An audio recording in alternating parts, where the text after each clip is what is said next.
para ser obra de trabalho de arqueólogos aqui em cima. E achar. Tem que contratar o Indiana Jones para achar aí a parada. Caio, 3 perguntas coladinhas na sequência. Caio, ainda existem profetas genuínos? Existem. Ainda existem igrejas genuínas? Existem. Caio, sei que você conhece os bastidores. O R.R. Soares e outros mais pregam ignorantemente ou esses pastores sabem que não estão pregando o evangelho genuíno? Eles sabem que se eles pregassem o evangelho genuíno, eles não construiriam o império que eles construíram. Esse gordinho aí do cimento é de lá. Eles são tão malandros que, para consumo externo, no show da fé, ele faz aquela coisinha pãozinho de queijo. E botam o resto da moçada nos horários mais baixos para fazer o bicho pegar alucinadamente enquanto ele preserva a imagem pãozinho de queijo. E se você for ver a franquia, porque aquilo é uma franquia. Ele é só a holding, né? Ele é a holding, é uma franquia. O acerto dele com a franquia, que está as franquias pelo Brasil inteiro, é essa. Você me manda tanto, o resto, fica aí, o que você faz com o resto eu não quero saber, eu só quero que você me mande X. Como um irmão aqui do caminho, estava aconselhando e lidando com os 6 ou 7 pastores da igreja do R.R. Soares, da Internacional do Reino de Deus, desesperados, em crise de consciência, porque além de que não aguentavam mais o que acontecia nos bastidores, eles estavam se sentindo ladrões do ladrão, porque mandavam para ele o que ele mandava, o que ele pedia, e ainda ficavam com um caixa 2 extraordinariamente maior para fazer muitas outras estripulias. E esses eram os mais moderados e com crise de consciência. E angustiados pelos demais que não estavam nem aí. De modo, meu amigo, que quando é esse esquema macdoniano de igreja, de franquia, que foi uma coisa que a Universal universalizou no Brasil e pegou, esse esquema todo está podre de cima a baixo. Igreja genuína tem, onde estiverem 2 ou 3 sinceros e genuinamente reunidos em nome de Jesus, ali tem igreja genuína. É claro. Profetas, todo aquele que esteja pregando o Evangelho, só por amor a Jesus, e sem nenhuma ganância sórdida, e na simplicidade do amor e da paixão, esse é um profeta genuíno de Deus, com nome, sem nome. Agora, o pessoal fica procurando profeta embaixo de luzes e bastidores e sobre palcos, aí já não os encontram mais, porque quem fica no glamour dos palcos, em geral, já está de 4, levando um tarugo de Itu de Satanás no meio do rabo há muito tempo e satisfeito. Amém, Caio. Não diga amém não, porque nessa aí é triste. É lamentável. A quem? A quem? Bota a quem, é verdade. O que você acha dos pregadores que saem pelas igrejas falando sobre dízimos e ofertas e pedem uma porcentagem na arrecadação? É tudo um bando de falsário para todo lado. Tem gente aí cujo ministério é esse. O cara oferece para o pastor: como é que está a sua igreja de dízimo? Aí o cara diz: não, eu estou levantando 40 mil reais, estava precisando levantar 200. Eu passo uma semana aí, 10 dias, eu prometo que eu boto isso em 200 mil reais, mas a minha taxa vai ser tanto. De tudo que entrar daí para frente, eu recebo 30%, 40%. É o revisor do Código Tributário da igreja. Aí de tudo que entra, o pastor tem que passar a dar para ele, para aquela agência de marketing de dízimos, aquele valor, na proporção do que entra, a 3 por 2. Eu fico pensando, o que é que não tem, Caio? Eu acho que essa pergunta vai ficando mais difícil. Não falta nada mais para deixar de ter.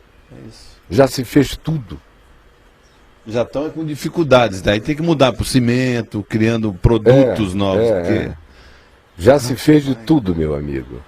Não tem nenhuma bruxaria no Brasil que tenha tentado mais mandingas do que o movimento evangélico pentecostal e neopentecostal, especialmente. Não que isso se restrinja apenas a esses grupos, mas eles são disparados os pais de todas as loucuras e de todas as maluquices. Sugestão, Caio, não é amém, é anem. Amém. Amém é legal. Amém.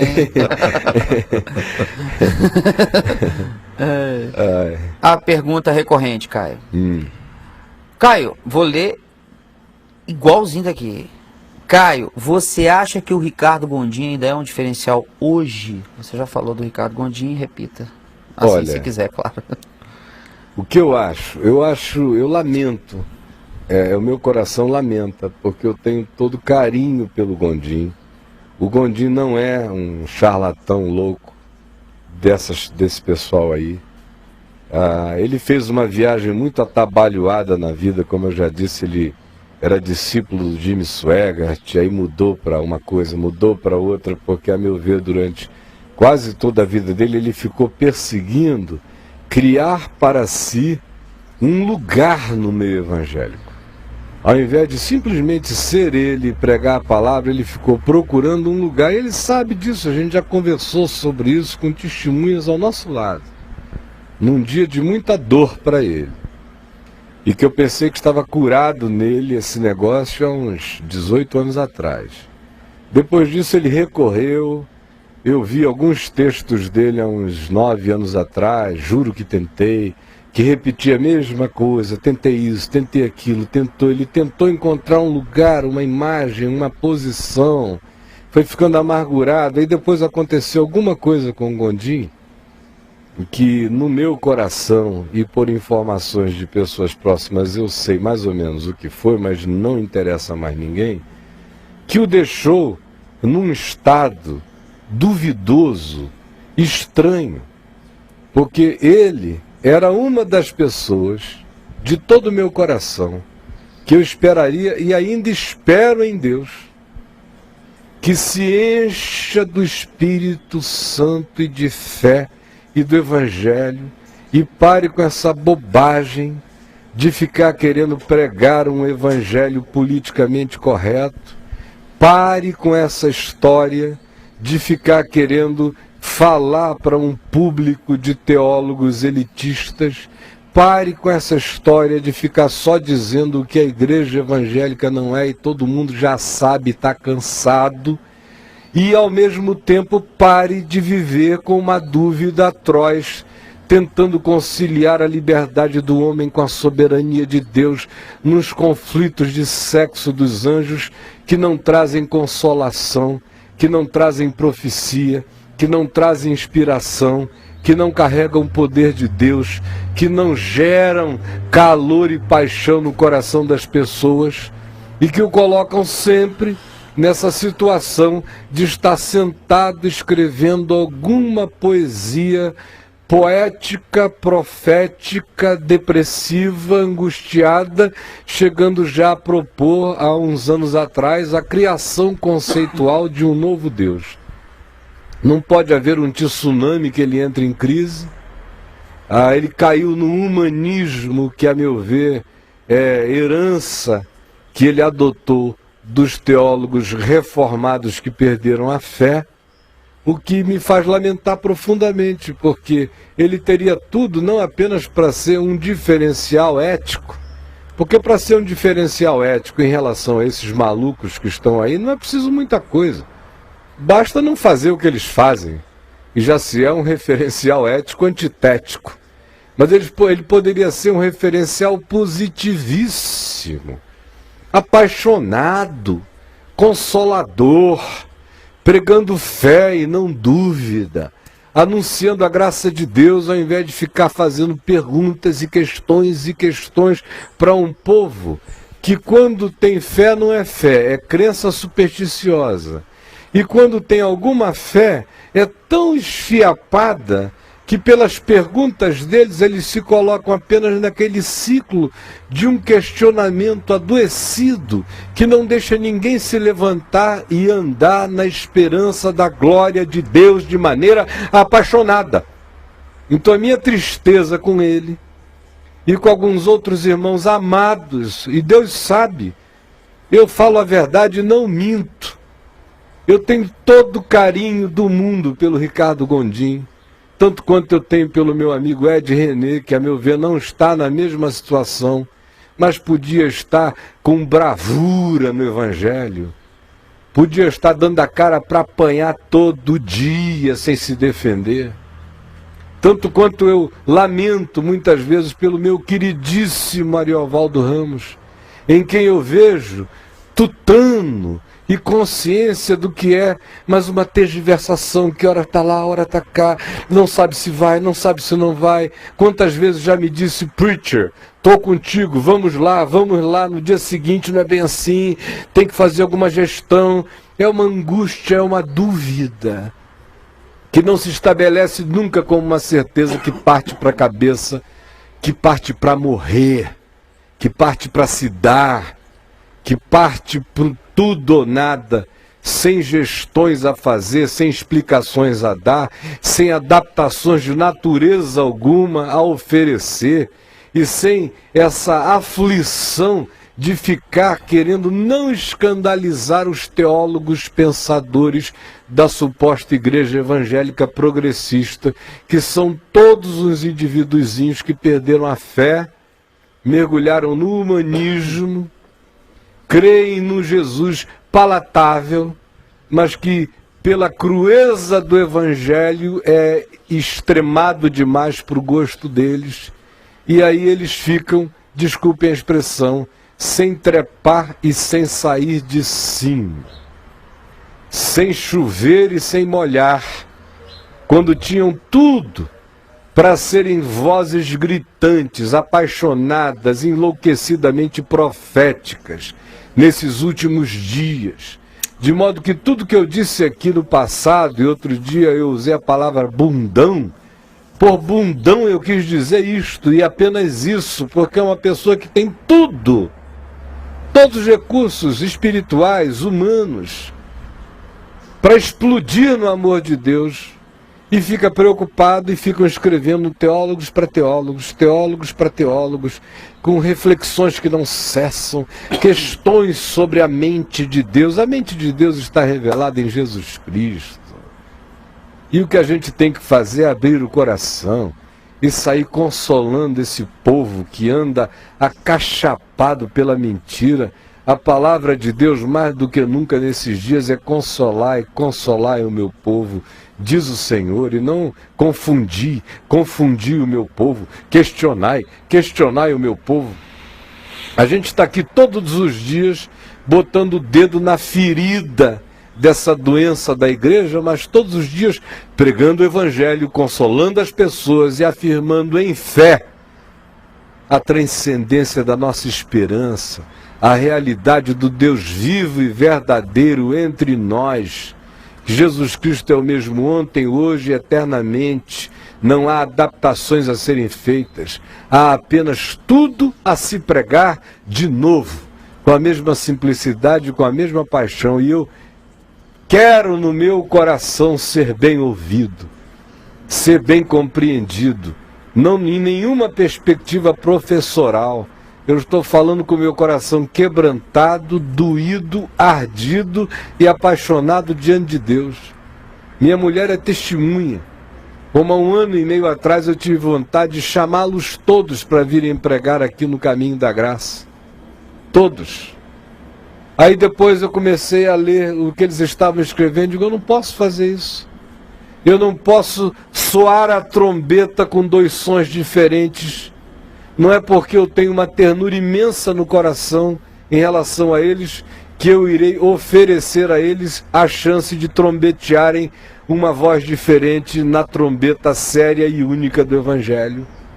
Mas todo o meu desejo, vocês saibam disso, porque é verdade diante de Deus, era ter todos eles na mesma mesa, todos nós na mesma paixão irrefreável do Evangelho, sem titubeio, sem tergiversação, sem visões incomuns, sem crises teológicas, todo mundo pregando exclusivamente o Jesus que ressuscitou de entre os mortos, sem perguntas a fazer, cheios do Espírito de Deus e com uma intrepidez inamovível no coração. É só isso que eu penso, Essa também é a minha oração e eu espero não ser mal compreendido no que eu estou dizendo. E aí, Bruno? Caio, a minha igreja criou uma campanha de 40 dias de oração apenas durante a madrugada. Todos devem comprar apostilas para participar. É errado? A igreja criou uma campanha de 40 dias de oração? A minha igreja criou uma campanha de 40 dias de oração apenas durante a madrugada. Todos devem comprar apostilas. É obrigado a comprar cartilha? Todos devem. Todos devem. Tudo que deve está errado. Já dançou? Já dançou. Exatamente. No Evangelho ninguém tem que comprar nada. Nada. O cara quiser, quis. Se não quiser, não quis. Se puder, pôde. Se não puder, não pôde. Impor está errado, meu amigo. Claro. Impor está errado. Essa coisa das suas opiniões, Caio, ela suscita muita galera do chat a perguntar sobre nomes. Então, todo mundo querendo saber o que você acha do fulano, ciclano, beltrano, né? Tipo o quê? Por exemplo, o pessoal da Sara Nossa Terra prega o evangelho, Caio? Depende, eu acho que tem gente na Sara Nossa Terra que prega o Evangelho, tem gente na Sara Nossa Terra que não prega o Evangelho, tem gente boa na Sara Nossa Terra, tem gente confusa na Sara Nossa Terra, tem gente que andou muito doida na Sara Nossa Terra e que eu peço a Deus que volte à saúde e à normalidade. Por acaso, ontem à noite eu jantei com o Robson Rodovalho e com a esposa dele, com a Lúcia. Eu fui visitar um amigo que estava fazendo aniversário, um amigo de 30 e tantos anos de amizade, e o Robson estava lá com a esposa. E eu cheguei, os cumprimentei com todo carinho e educação, a esposa dele me foi de uma afetividade extremosa para com a mim e para com a minha esposa. Sentamos-nos ali, conversamos sobre filhos e netos, não falamos de igreja, de nenhuma dessas coisas.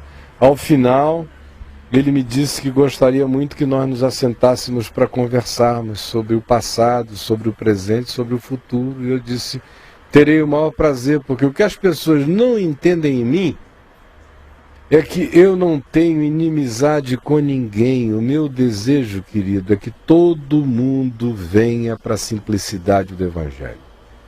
Quem vier é meu irmão na hora. Vai ter de mim todas as adesões e solidariedades. Eu digo a mesma coisa da Sônia Hernandes, que no passado, eu me lembro, a última vez que eu conversei com a Sônia, foi num dia em que, por causa da novela Decadência da Rede Globo, eu disse umas coisas veementes no Jornal Nacional, no Fantástico, e ela e o Estevão se sentiram ofendidos. E aí eu estava em São Paulo, eles me convidaram para ir tomar um café na casa dele, eu cheguei lá, ela chorou a beça, me disse, você falou aquilo contra nós. Eu falei, vocês vestiram a carapuça.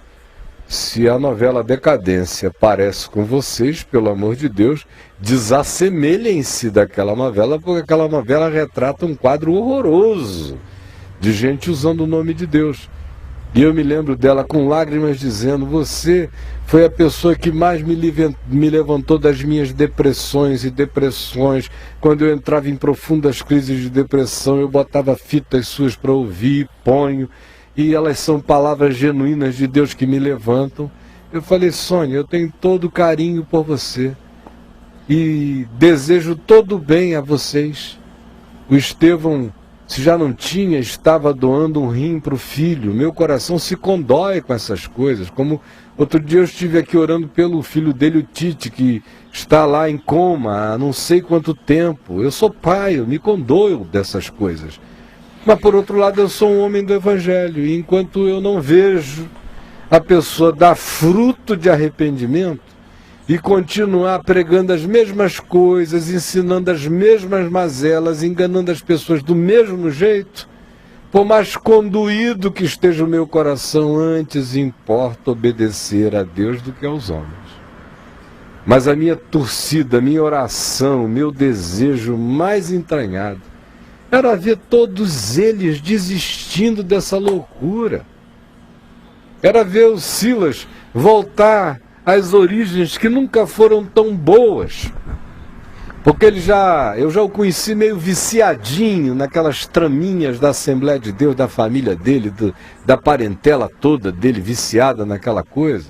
Embora eu saiba que ele tem primos que estão nos vendo agora aqui, parentes que me amam, que não perdem o papo de graça, que leem o meu site, que escrevem dizendo, olha, não generalize sobre a família Malafaia, porque a gente é Malafaia também, a gente é de outra linha, a gente pensa de outro modo.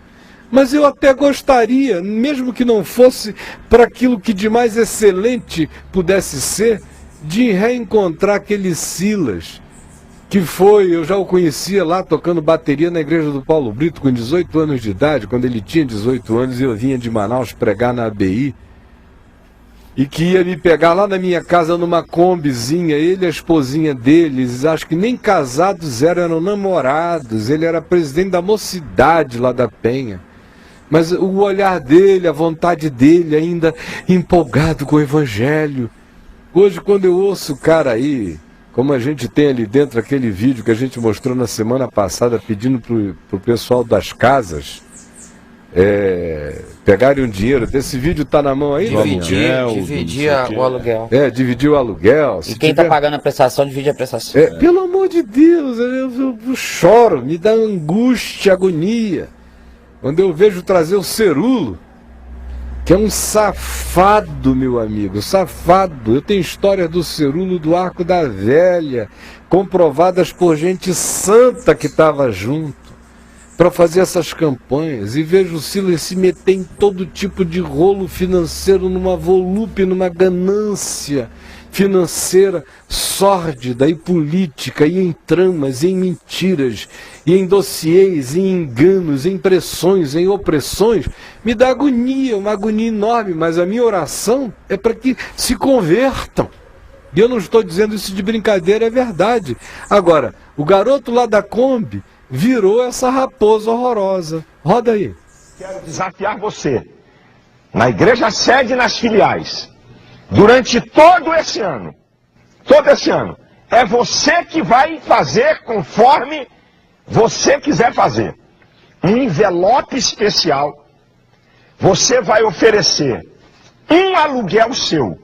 Um aluguel. Você paga aluguel? Pega esse aluguel, de abril a dezembro, divide ele, um aluguel. Por exemplo, eu pago R$500 de aluguel. Eu vou oferecer uma semente de um aluguel para que o Senhor possa abrir a porta para eu ter a minha casa própria. Então você pode pegar esses R$500 e dividir de abril até dezembro. Um mês eu dou 50, outro mês eu dou 30. Você que vai dizer. Mas num envelope especial. E alguém aí está dizendo, pastor, eu estou pagando a minha casa própria. Você vai pegar o valor de uma mensalidade e também dividir. Do jeito que eu pago tudo, ou dividir, como você quiser. Para que Deus te dê os recursos até o final para quitar essa casa. E alguém pode dizer, pastor, eu estou morando de favor, que a coisa está feia para o meu lado, e eu estou morando de favor. Então, eu vou te dar uma dica. Você vai pegar 30% do que você ganha em um mês. Mas estou desempregado. Alguém te ajuda? O mês que você recebeu uma ajuda? Então, você vai pegar de um mês, por exemplo, aí em abril, pastor, eu estou vendo de favor, estou desempregado, eu fiz uns biscates, recebi R$300. Ok, então, a tua semente vai ser R$90 para um ano, entendeu? Você vai pegar 30%, ou se você está empregado, pastor, eu ganho R$600 e estou vivendo aqui, moro na casa do meu pai, ok, R$30, R$180, você tem de abril a dezembro para você plantar. Esses R$180 vai ser a sua semente para que você tenha uma... Veja se tem alguma coisa do Evangelho de Jesus, do Espírito de Cristo, da singeleza da palavra, da verdade do amor de Deus no que esse homem está falando. Me dá uma tristeza danada, eu só posso pedir como acompanhamento musical para ele o Pucha, Pucha, Pucha, Pucha. Pucha, pozo, pozo, pucha, pucha, pozo, pozo, pucha, to šta znam, ništa ne znam, onde dançar. Cutia, poço, cutia, cutia, poço, cutia, retos das nam, mista nisnam, onde dançar. Cutia, poço, cutia, poço, cutia, cutia, poço, cutia, retos das nam, mista nisnam, onde dançar. Ai, ai, é só rindo pra não chorar. Gente boa, o tempo acabou. Acabou, cara. 12h10, hoje é sexta-feira. Esse programa vai ser repetido hoje às 3 da tarde, à noite às 9. E no final de semana você tem a repetição dos 5 papos de graça desta semana. O de segunda no sábado, de manhã, o de terça no sábado à tarde, o de quarta no sábado à noite, o de quinta no domingo de manhã, o de sexta no domingo à tarde. Lembrando que agora todo esse programa de cada dia também repete de madrugada para os que moram em fusos horários onde só lhes é possível assistir, quando para nós aqui é 2 da manhã e daí para frente. Vamos orar juntos, pedir a Deus que o Evangelho, em contraste com essa loucura, tenha ficado claro para nós e que nós não caminhemos no engano. Aprendamos a discernir espíritos e a viver em amor, pedindo a Deus que conceda arrependimento aos que ainda possam ser alcançados e mudarem de caminho, porque do contrário, eles fizeram a vereda e escolheram o prêmio de Balaão e estão andando no caminho de Caim e vão perecer na revolta de Coré, como disse Pedro, como reafirmou Judas. E eu digo isso com temor e com tremor.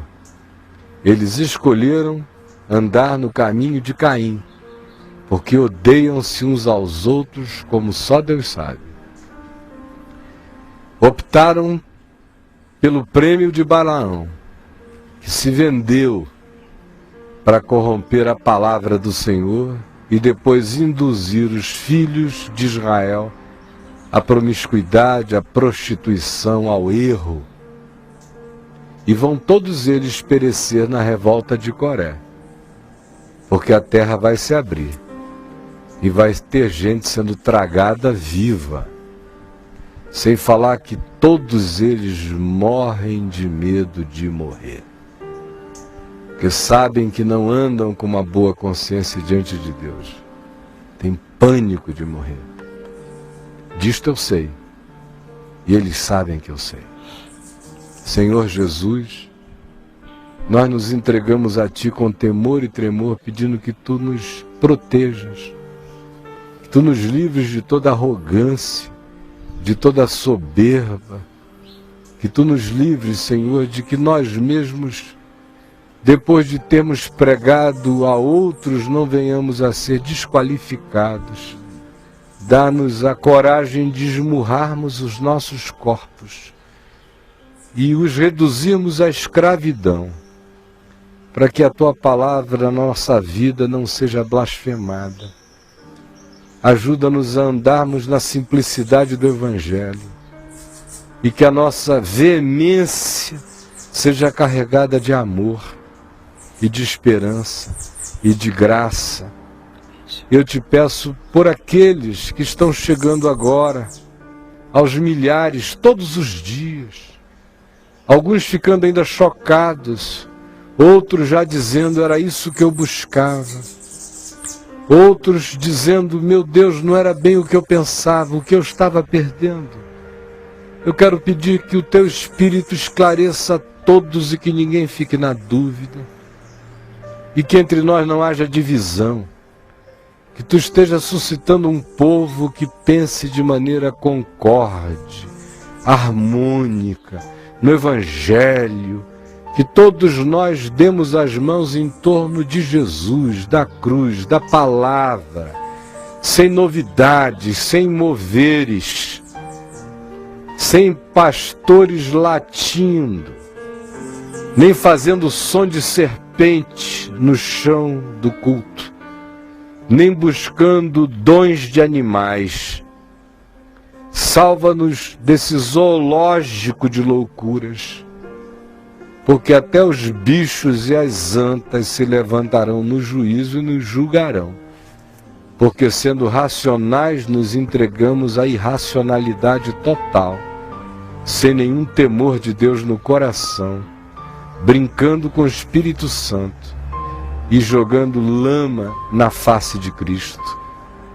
Coloca no nosso coração o peso do Evangelho, a leveza da graça, a profundidade do Espírito e a ousadia da palavra. É o que eu te peço por mim e por todos os meus irmãos, em nome de Jesus e para a glória de Jesus. Amém e amém. Para você, meu amigo, divulgue esse programa para que muitos outros o assistam. Bye bye, planeta Terra.